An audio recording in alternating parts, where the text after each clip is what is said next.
Oh, welcome to another episode of The Growth Compass. Shout out to our sponsors, Senders. If you want to do cold email deliverability correctly, hit the link in the description. But without them, it would not be possible to interview awesome people doing cool things like Marc. Welcome. Thank you, Blake. What's up? So, just before we get started, because there are a lot of really interesting things that you have done, that you are doing, I'm very excited for all the wisdom for you to bring to this episode. But for the people that don't know, if you could just give a quick introduction of yourself and what you're building. Yes, so my name is Marc Goldberg. I'm the co-founder and CEO of a company called Resilience Lab. We are in the business of providing access to quality mental health. We do psychotherapy and we do medical prescription.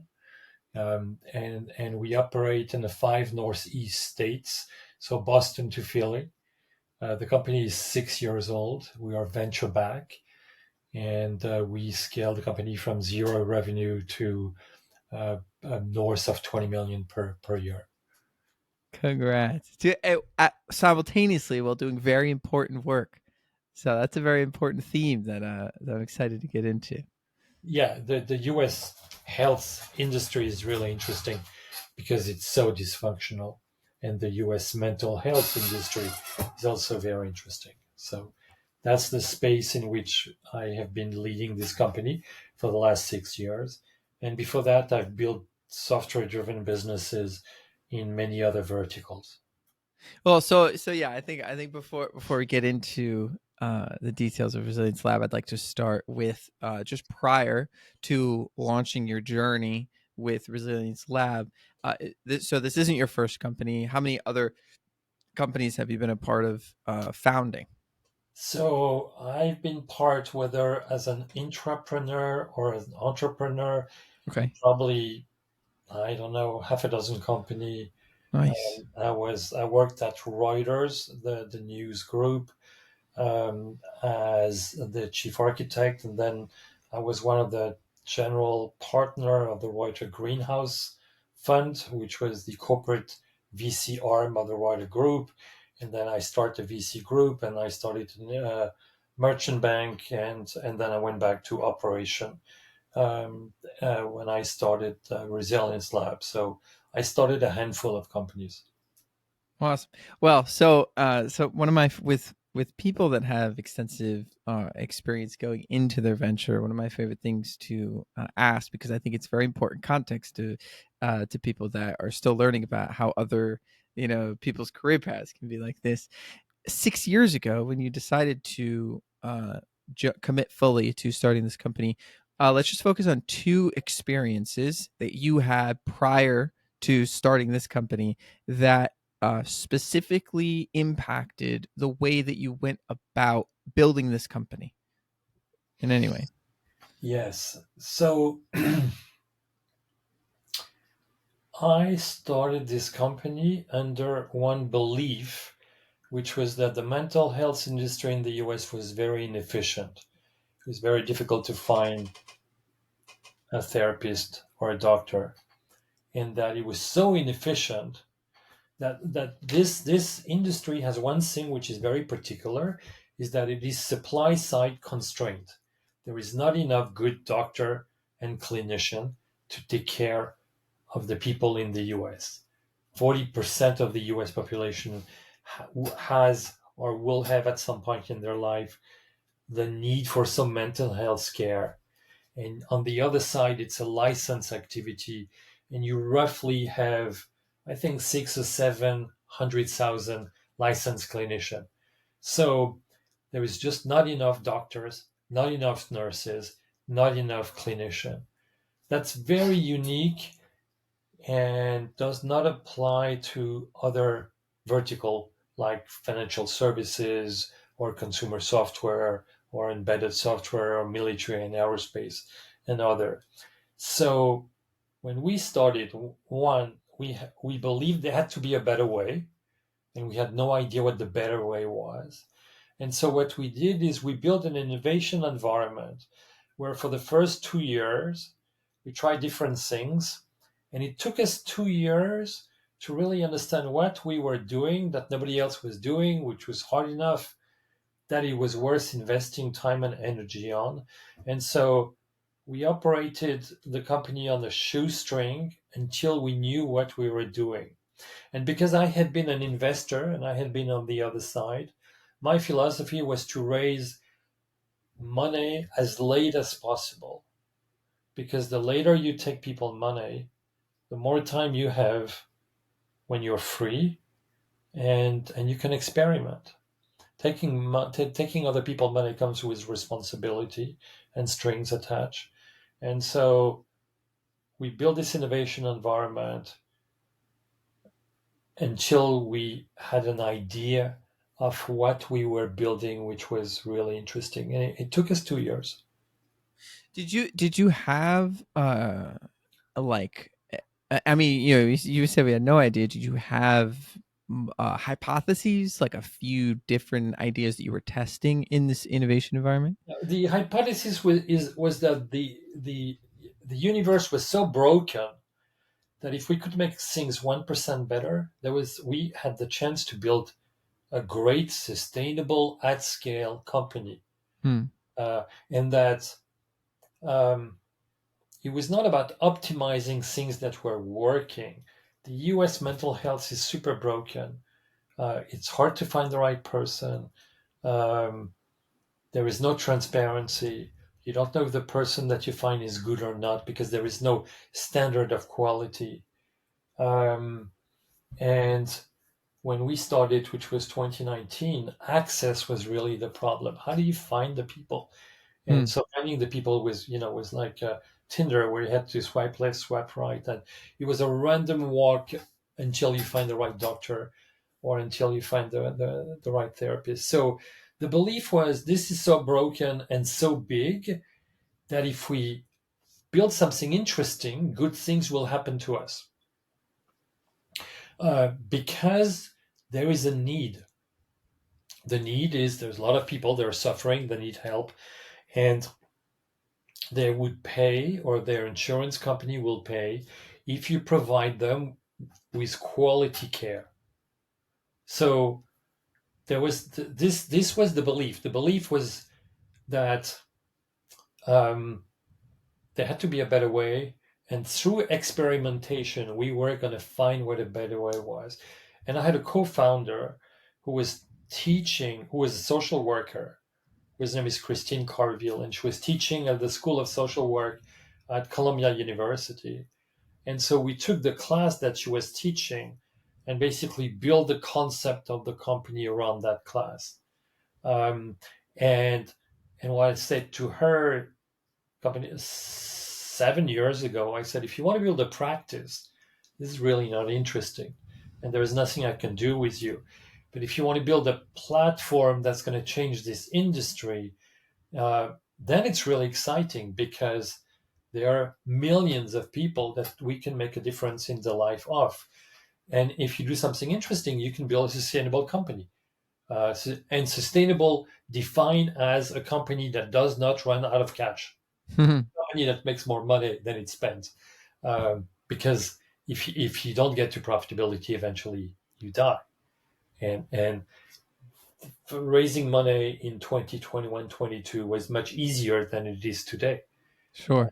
So it was really this belief that through experimentation, that we were going to build an experimentation machine, um, and that we're just going to throw stuff on the wall and see what sticks. Um, and it was very humble, and it was anchored into reality, which was we need to manage cash, we need to have time, and we need to be very careful which money we take, because raising a lot of money from there is a say that says that raising a lot of money from the village idiot does not make you into a smart person. Well, I think the concept and the word innovation I think is extremely interesting. Used a ton, and clearly you all were successful out of your innovation environment. And so, can you define what an innovation environment means to you? So it's all about unit economics. So you sell something, what's the gross margin? What's the operating expense? And does scale works for you? Does your system become more and more efficient as you grow? With the understanding that when you grow and you move from startup to scale up, every process that you have created will break. And the people that you have hired as a startup stage, some of them will scale, other would not. And so it's, do you know how to make money? And do you become more efficient with scale? And that's a very, very tough one because as you break things when you scale, you have to rebuild them. And there is a metaphor of you're building the plane as you're on the tarmac trying to take off. And it's very true. It's, you're actually changing the wheel, changing the engine, changing everything, and you try to take off. And it's all about cash, time to zero cash flow. Do you have enough time to experiment and get enough data and demonstrate that not only you know how to make some money, which is gross margin, but that the way you get money, the way you make money becomes more efficient with size. And if you don't have that answer, the company will pause and die and close, which is, it's a very Darwinian world, and it's okay. And that's why most companies fail because they don't sell something. There is no product market fit. I mean, for us, the product market fit was easy. It was really, if you build it, they will come. There's a lot of people suffering, Mm. desperately looking for mental health care. And we are a tech enabled healthcare company. So we deliver care through people and we wrap software and online services around those people. So do you know how to make money? And the hard one is, do you become more efficient as you grow? And you experiment until this starts to work. And for some people, it doesn't work. For some people, the bigger you get, the more infrastructure you need, Hmm. the more money you burn, Sure. the worse things are. And that's really hard. So in the first, so if I were to, let's just say, I came to you and I was like, hey, I have this idea for a company, but I want to create an innovation environment and incubate on this idea until it becomes a company. You'd say the most important thing is to focus on innovating towards unit economics and also make sure that I have enough cash to survive that incubation period. Yeah. So not having cash, the cash angle, the answer is don't pay yourself, don't pay your people, cut your burn, and focus on the revenue. You can do that Okay. for a while, and you call all your friends, and they come and help you, and eventually, Yeah. you have to pay them. Um, and you need to find somebody for who you're solving a problem that's willing to pay real money. Um, and until you do that, you have a concept. You don't have a service, you don't have a product, and you certainly do not have a company. So if it was 2 years that you were that if at the end of this 2 year period you felt we have a model, we can move forward with scaling a business. What was that moment? How did you define that it It, was it was the when beginning? I was able to talk to investor about what we were doing, and I was able to articulate the unique positioning in the space we were competing against. When I was able to articulate who we were and why we had something defendable. And I believe we solved that through trial and error. It's not, we're not geniuses. We didn't wake up in the morning and say, this is what we're doing. We try and try and try again until we realize that when everybody was, most of our competitor were trying to build the Uber for therapy and build a two-sided marketplace where they aggregate supply and then acquire the demand. We were in the business of creating the supply. Very different approach, creating the supply through education, a unique methodology, an emerging standard. And if you create the supply in a two-sided marketplace, then you have an unfair advantage because it's think about it. Think about being Airbnb and being a sort of a construction company that can basically create flats. So it took us 2 years to articulate that. And of Okay. course, once you know, it's obvious, and until you know, you have no clue. And your job as an entrepreneur is to live through this tension of not knowing for long enough, and it's particularly unpleasant. Yeah. Yeah, absolutely. So what is the well, I mean, I assume it's evolved over time, but if you could describe the business model that you settled on just a little bit more deeply. So you said you creating the demand through education, things like that. Could you go into some more detail about the Yeah. business model So you landed? so in this universe, in the US, the people that get out of school and have a master or a PhD cannot practice. They need to be supervised, and they then for 3 years they need to work with somebody, and nobody hires those people because they're a new clinician. And so what we've done is we took this class from Colombia, and we transformed the class into an online training institute, and we train and certify those people into our own methodology, and we give them work. So think about the future of work. So you get out of school, we hire you, we pay you as best as possible, given because it's the this industry is controlled by the insurance company.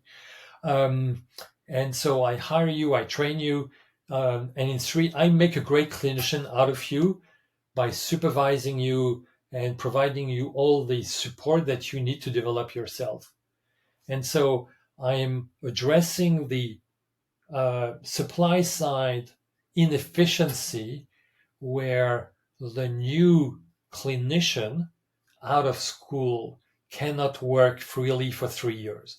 And that was my go-to market. That's how I have created something which the market needs, which nobody was doing at scale.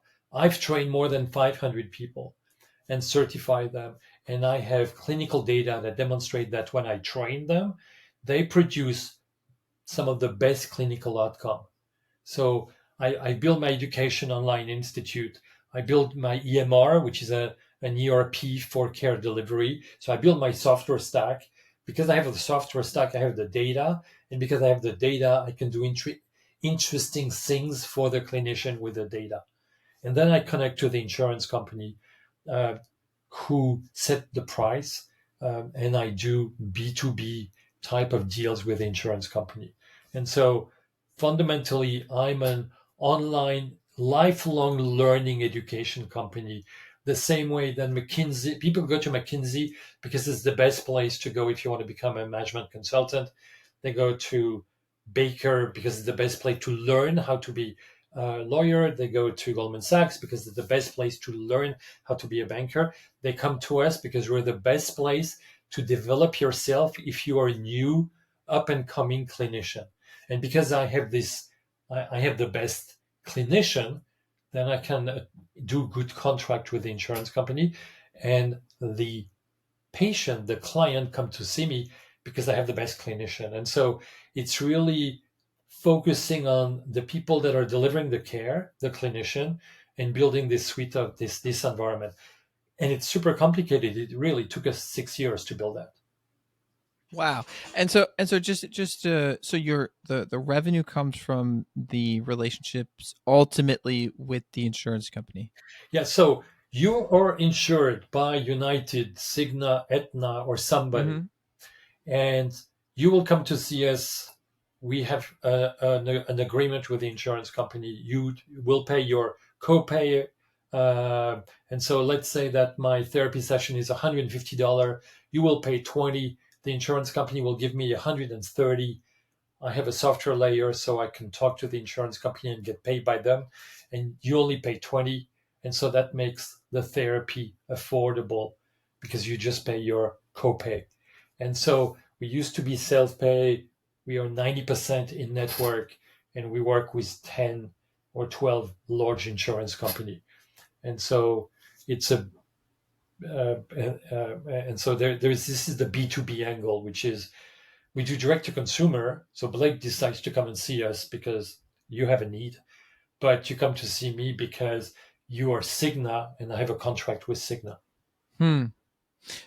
So then, have you ever ran into, as far as fundraising conversations or anything else, have you ever ran into hurdles as far as doing something in the social impact space and not being nonprofit, or trying to, make a profit off of doing something socially So impactful? I'm a for-profit company. I started the company, and we're here to make some money. And Right, I have investors that are here, so I can make money for them.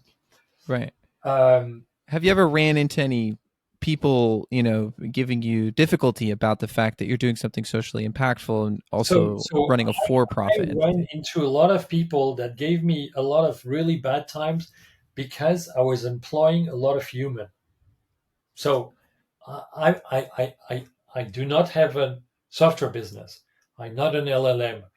I'm in the people business. I have a lot of Hmm. great clinician, and I'm in the healthcare business. And healthcare has this, which is very particular, is that it's full of human. And I would say that probably half of the hundreds of investors I have talked to show me the door because they were horrified that I was employing so many people. I have 350 W2 salary that I pay every 2 weeks. Wow. And so, from a return on capital employed, the idea that you employ people is something that traditional VC really do not like. Now, if you want to deliver healthcare, there is no way you cannot Yeah. employ people because healthcare is a service. And so a lot of investors told me to leave their room because I was employing so many W2 people, and they Hmm. really didn't like it. And I told them that I don't know which planet they lived on because I'm in tech-enabled healthcare, and I'm in the people business. So yeah. Yeah. Yeah, yeah. I just so I've had a lot of conversation with people that are doing socially impactful things, both in the nonprofit and the for profit sector. And sometimes what comes up is this stigma around, if you're doing something that's helping people to some extent, taking money from the equation is somehow negative. But I just wanted your perspective on being a for profit entity, because personally, and a lot of the opinions that I get is that, if you, whether it's nonprofit or for profit, if you run a healthy business model and you're doing something impactful, you actually have a higher chance of maximizing your impact at the end of the day, and it's okay to make a profit off of that. So, Yeah, yeah. So no, we are a for-profit business. We're super happy to be for-profit. We believe in the virtue of capitalism, and we think it's a great process to create for creative destruction. So we're definitely in a for-profit world. so given your experience in the last 6 years, with how this product has developed, with how your understanding of the market has developed, all of these things, what is your focus now? How are you understanding where you should continue to go? So healthcare, the U.S. healthcare system is the least efficient system in the world. Maximum spending, lowest outcome. It's a great problem to solve. Okay. The way you solve it is by harnessing data and empowering the licensed clinician with the data that you give him. So there is a huge amount of interesting things to do in this universe. There's a huge amount of interesting things to do around mental health, which is not a problem that's going to go away. And we've been at it for 6 years, and I can tell you, for the next 3 to 5 years, we're going to be developing the company, and we have a roadmap, and we have a lot of work ahead of us. So this, what's beautiful in health, the problem in healthcare is that it's full of human. The beauty of healthcare is that there is it's a giant need. It's a really an interesting space to work because it's so big and so complicated. What are your approaches to growth? Like what tactic? You said the model is B2B. Do you guys do outward sales? You need users. You do a fair bit of marketing. So my approach to growth is contribution LTV to CAC. At the end Hmm. of the day, is the client that you acquire, how much cash are they going to bring you on a contribution basis, so net, and how much does it cost to acquire them? And if your contribution LTV to CAC is somewhere between 3 and 5, you have a business. If it's more than 5, you're a genius. If it's less than 3, you can have a miserable time. So Mhm. it boils down to this: multiple acquisition channel, blended CAC, LTV, how sticky is your business, and so it's all about LTV to CAC. There is no. Do you have a machine which is efficient and that generates more cash than it consumes? There is this joke where you're at the end of the metro station and you're selling $100 bills, and so you can sell $100 bills for $50, and you're going to sell a lot of them. But eventually, you'll go bankrupt. Yeah, yeah. Wow, that's interesting. I mean, I don't know if that's a common thing. It's the first time I've heard it, so I appreciate you bringing that into my world. Yeah, no, I it's very basic, which is like Yeah, yeah. contribution LTV to CAC. There is nothing else. Awesome. Wow, that's cool because typically we talk about approaches, messaging, tech stacks, things like this. But if all of the decisions in your company come down to that ratio, then that's also an interesting perspective. Yeah. Two of my favorite questions to ask people. The first one is what at the moment, for you guys, what is the largest hurdle, and how is it also an opportunity?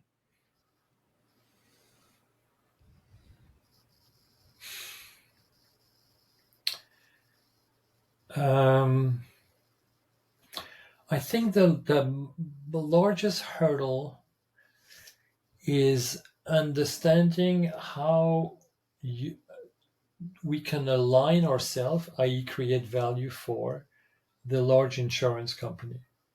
At the end of the day, they're the one paying for your care. So Mm-hmm. yes, you're my client, but if you're insured by a private insurance company in the US, I need to create value for the insurance company that cares about you being one of their member, but it's subtly different. You care about receiving the care from one of my clinician. They care about they're an insurance company. They care about reducing the total cost of care for Blake. And so understanding their value proposition and giant complexity is very difficult. Wow, fascinating. And so as far as figuring, continuing to work aside from the impact that you're having, which is awesome, and figuring out that complex problem. I'm curious. It could be something large. It could be something very small.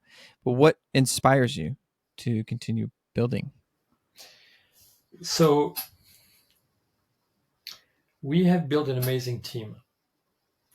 We've built a team of people, an executive team, and so we have a business team of roughly 40 people, and then we're managing 350 clinicians. So we've built an incredible team. Uh, I am very humbled by how amazing those people are. Um, and how you create a culture where those people can show up and actually be at their best is amazingly fulfilling Hmm. as the leader of this company. It's the things that I'm mostly proud about. It's this environment that we've created and the amazing team that we have. And I look at them and like, wow, this is incredible. I love that. Well, Mark, thank you not only for your time, but also continuing to build what you're building. I think it's really awesome. I think the impact that you're having is very tangible, and the closer you get to solving that problem, I think the larger your impact will get. So, thank you for dedicating your time and attention towards this problem. and also a little bit of your time and attention towards this episode. So, if anyone's inspired to get in touch or follow your journey, what's the best way to do that? Yes, and I'm Mark at resiliencelab.us. Just Google me, I'm online. Beautiful. Everyone heard that? Do it. Go check it out. Marc, thank you for your time. This is awesome. Blake, thank you so much. Have a good You evening. got it.